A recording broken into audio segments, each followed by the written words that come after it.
جناب عباس کی والدہ نام فاطمہ، یعنی سے بی بی کی عزت کا پتہ چل رہا ہے، جو سیدوں کے گھر آنے سے پہلے بھی فاطمہ تھی۔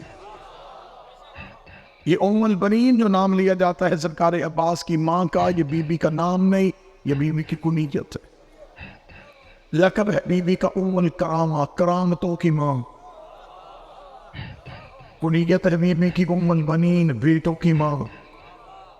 بی بی کی ماں کا نام سمامہ بنت سہیل، بی بی کے پاپا کا نام غزان، بی بی کی دادی کا نام لیلہ بنت شہید، بی بی کے دادا کا نام ابو البرہ ام النساء، نیزوں سے کھیلنے والا ہو، جو غازی کے طور پر بیٹھے، جو عباس کے مرید بیٹھے۔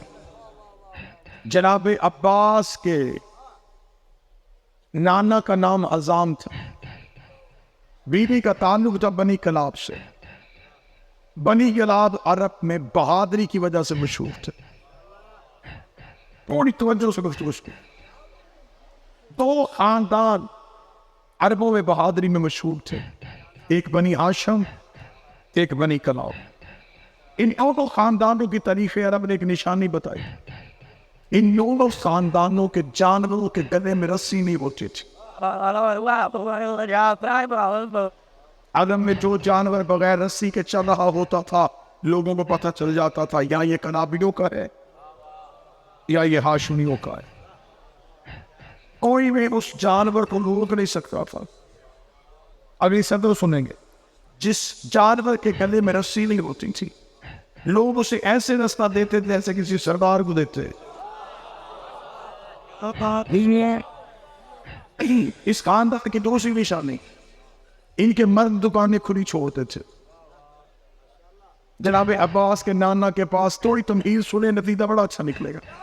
جناب عباس کے نانوے کے پاس عرب اپنے قبیلوں کے نوجوانوں کو تلوار چلانا سیکھنے کے لیے بھیجتے تھے، اور جو جوان تلوار چلانی سیکھ جاتا، غازی کا نانا اس کے تلوار کے قبضے پہ اپنا نام لکھتا تھا۔ جس جوان کے تلوار کے قبضے پہ عزام لکھا ہوتا تھا، زمانہ سمجھ جاتا تھا یہ غازی کے نانا کا شاگرد ہے۔ وہ تلوار کبھی بھی میدان جنگ میں ٹوٹی ہوئی نہیں ملتی تھی، اس لیے کہ یہ مفروروں کے ہاتھ میں ہوتی نہیں۔ یہ میں نے پڑھا جناب عباس کے خاندان کا پس منظر، توجہ پوری رکھنی آپ نے، بڑی معلوماتی مجلس آپ کو شامل۔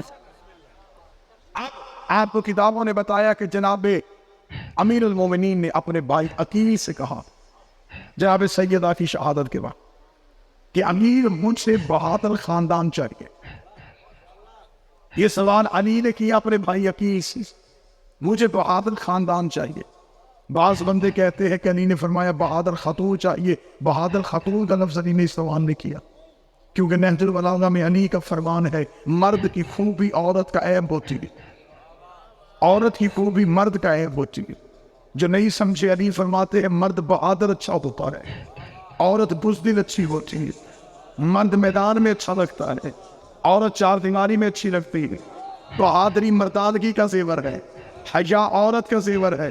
ندیم بھائی مجمع جگانے کے لیے میں جملہ پڑھنے لگا ہوں، ہاں یہ علیحدہ بات ہے، کسی گھر کے مرد بہادر نہ ہو، عورتیں لڑنے میدان میں آ جاتی ہیں۔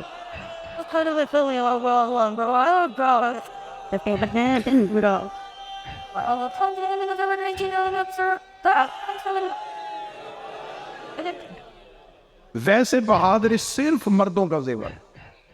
امیر المومنین نے جناب عقیل سے مجھ سے بہادر خاندان چاہیے۔ اب جب آپ نے تاریخ سے پوچھا یہ علی نے جناب عقیل سے کیوں کہا، تو کتابیں کہتی ہیں اس لیے کہا کہ جناب عقیل علم الانصاف جانتے تھے، علی کے بھائی شجروں کا علم جانتے تھے۔ کتنا علم جانتے تھے؟ کتابیں کہتی ہے یہ چلتا ہوا بندہ دیکھ کے بتا دیتے تھے کس کا بیٹا، یہ شانوں کی چاند سے بتا دیتے تھے یہ کس کا بیٹا ہے۔ اور ویسے بھی عربوں میں قبیلہ پروری بڑی تھی، یہ ایک دوسرے کے قبیلے پہ فتنہ بڑا کرتے تھے، یہ اتنے قبیلہ پسند لوگ ہوتے تھے، یہ میدان جنگ میں دشمن کو کھڑا کر کے پہلے اسے شجرہ سنتے تھے کہ تلوار بعد میں نکالنا، پہلے بتا کس کا بیٹا ہے۔ تیرا باپ کون ہے, تیرا دادا کون ہے, تیرا حسب کیا ہے, تیرا نسب کیا ہے. یہ چھوٹے کبینے والے بندے سے لڑتے ہی نہیں تھے. میرا شہر چپ ہے اور میں جملہ بدلتا ہوں. یہی وجہ ہے لوگ لڑنے سے نہیں ڈرتے تھے, شدنے سے ڈرتے تھے. جا کے کیا بتائیں گے کس کے بیٹے ہیں, کس کے پوتے ہیں. یہ اعزاز شیروں کے پیر علی کا ہے. 80 چٹوں میں جا کے علی نے دشمن سے کہا تخا نکال, میں ابو طالب کا بیٹا.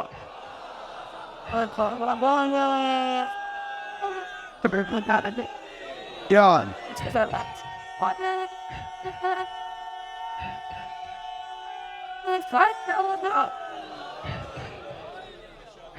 متوجہ گفتگو میں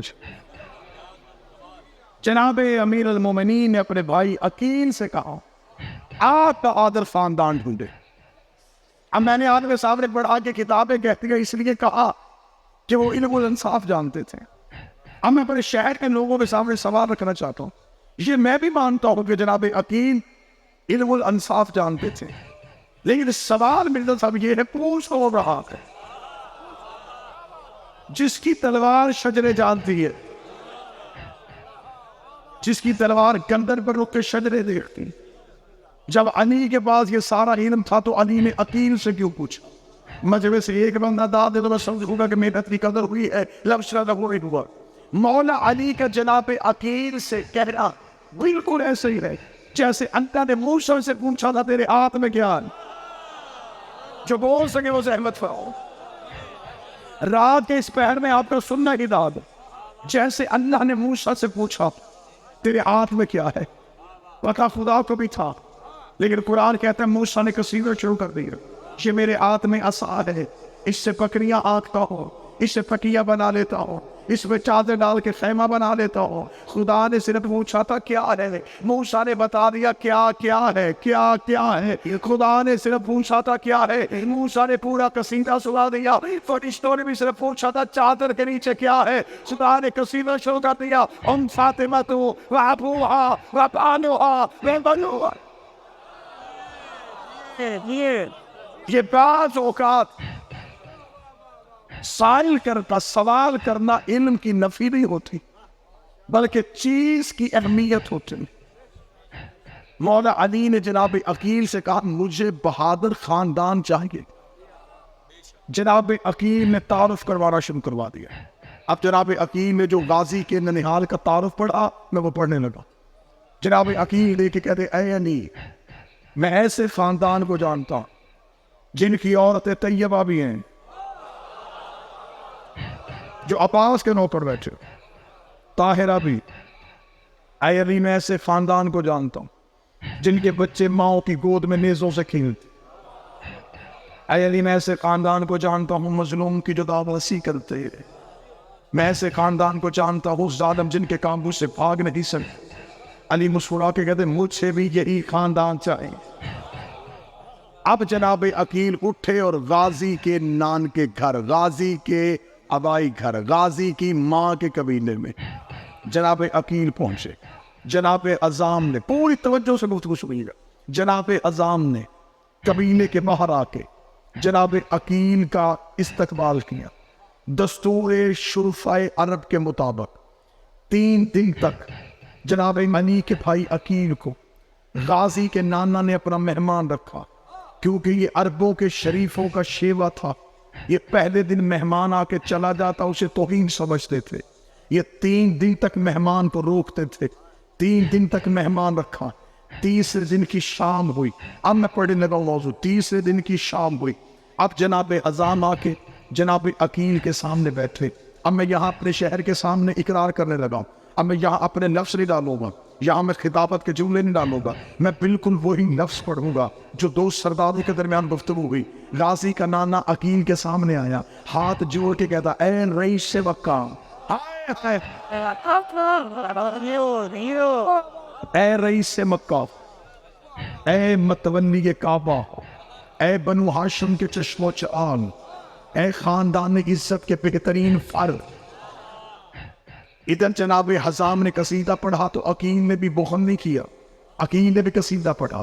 جناب عقیل نے سر اٹھا کے غازی سے نانا سے کہا اے بہادری کے نشانوں, اے شجاعت کی علم برداروں, اے مظلوموں کی حمایت کرنے والوں, جناب اعظم نے کہا کیا مجبوری بنی جو عقیل تجھے ہمارے قبیلے پہ آنا پڑا؟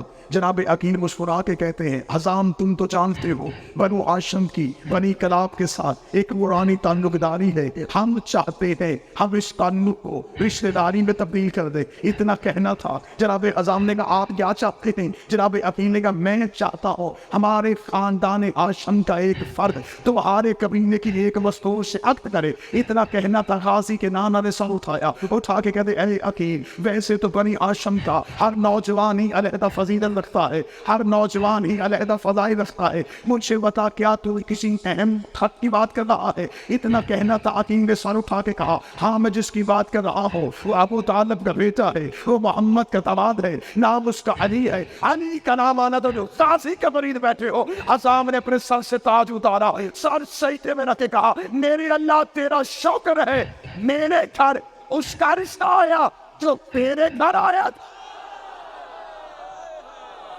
جو نوکر بیٹھے غازی کی ہوئی جنہیں عباس سننا تھا،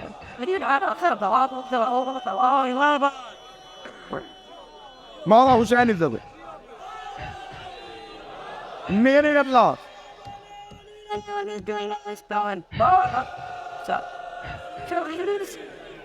میرے اللہ بادشاہ حسین عزت ہے، شہزادی کونین عزت ہے، میرے اللہ ہے، بسم اللہ، میرے اللہ تیرا شکر ہے، میرے گھر اس کا رشتہ ہے۔ تو جو میری طرف کرے گی سرکار آخری صدرے میں کچھ پوچھو گی، میرے گھر اس کا رشتہ آیا جو تیرے گھر آ۔ یہ کہہ کے غازی کے نانا نے سر اٹھائے، ندی بھائی چہرہ آنسوؤں سے بھرا ہوا تھا۔ جناب یقین نے کہا اے اذان تجھے اتنی خوشی ہوئی؟ اگلی سطر میرے ہاتھ میں وہ سونے کی قلم میں کعبے کی پیشانی پہ لکھ کے آؤں۔ جناب اعظم نے سر اٹھا کر خوشی بھی نہ ہو، ہمارے قبیلے کے مرد غلام ہیں، ہماری بیٹی وہاں جا رہی جہاں فرشتے غلام ہیں۔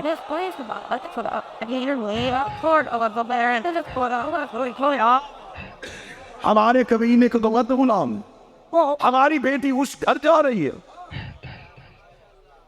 جہاں فرشتے غلام۔ اگلی سطر سن گے جناب اذان دے کے کہتے ہیں اے یقین مجھے جناب شکر ادا کروں کم، میرے گھر آیا ہے علی کا رشتہ، لیکن دستور شرافت مجھے مجبور کر رہا، فیصلہ میں نہ کروں، فیصلہ بیٹی سے پوچھو۔ یہ ہے اس گھر کی تہذیب، رشتہ علی کا بھی ہو۔ بیٹی سے پھر بھی پوچھا جاتا۔ آگے آگے چلے اذان مہمان خانے سے نکل کے آئے گھر کے صحن میں، سامنے کھڑی تھی عباس کی نامی جناب سمامہ۔ سمامہ سے آ کے اذان نے کہا سمامہ تو جانتی ہے عقیل ہمیں کیا کہہ رہا ہے؟ عقیل اپنے بھائی علی کا رشتہ لے کے آیا ہے۔ سمامہ کا چہرہ چودھری کے چاند کی طرح چمکا، چوتھے کا حسام پھر کیا کہہ کے آیا ہے؟ فرمایا بیٹی سے پوچھنا چاہتا ہوں۔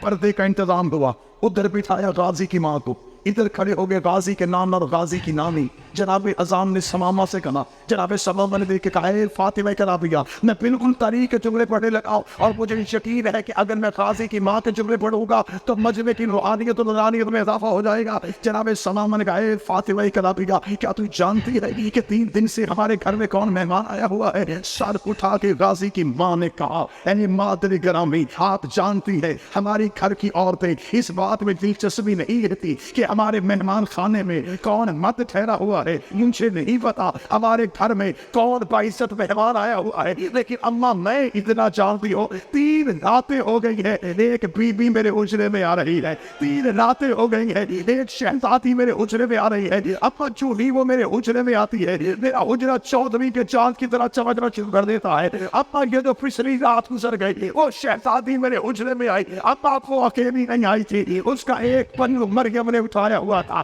ایک حوا نے اٹھایا ہوا تھا، ایک سارا نے اٹھایا ہوا تھا، ایک آسیہ نے اٹھایا ہوا تھا۔ اما میں نے ہاتھ باندھ کے پوچھا بی بی تعارف تو کروا تو ہے کون؟ اما اس نے میری پیشانی کا بوسہ لیا اور اپنی گود سے ایک چاند اٹھا کے میری گود میں رکھ کے کہا مبارک ہو میرے بیٹے کی ماں بن رہے،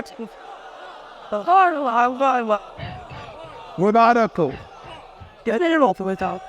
This is not all that boss said they did Marsha team. Mubarak who